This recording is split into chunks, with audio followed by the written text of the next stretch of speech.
You know what? At birth, everyone is a salesman.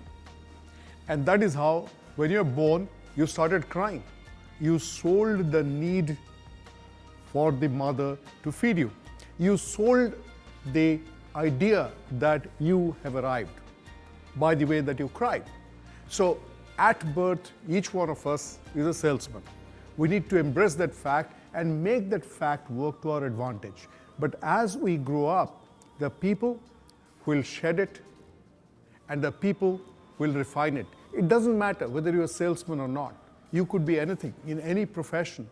But people who can sell their thoughts, their ideas, their emotions, they will be able to persuade the world to follow them, persuade the world to join the cause that they espouse.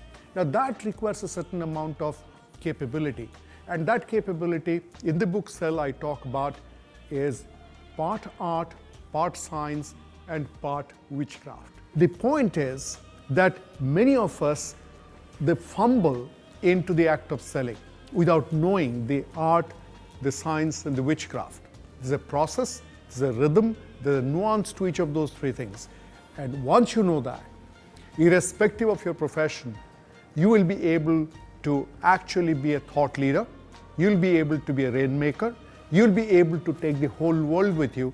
You may be a prime minister, you may be chief executive, you may be founder of a company, or you may be an executive. Success will be guaranteed provided you know how to make the world buy from you. In the book Sell, you'll meet many wizards, outstanding people, practicing sales leaders who share their wisdom, share narratives from their own life. Now, they're very successful people. They're celebrated people. But know what? You'll meet some very unusual people as well. You'll learn few major things about selling from ordinary people. For example, in the book I talk about what can you learn from a roving mendicant, somebody who is carrying a monkey and a dog, going from a village to village to village, trying to get people to pay attention, see the tricks, and part with their money. How does that individual actually differentiate between a paying customer and somebody who is just being idle and wants the performer to conjure a trick or two, but really does not have money in the pocket?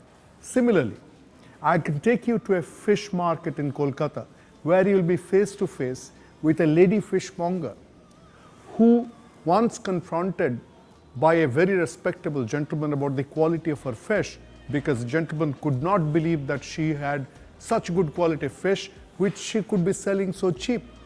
And the lady just looked aghast into his eyes and said, you know what, sometimes a beautiful girl is delivered even in a poor person's house.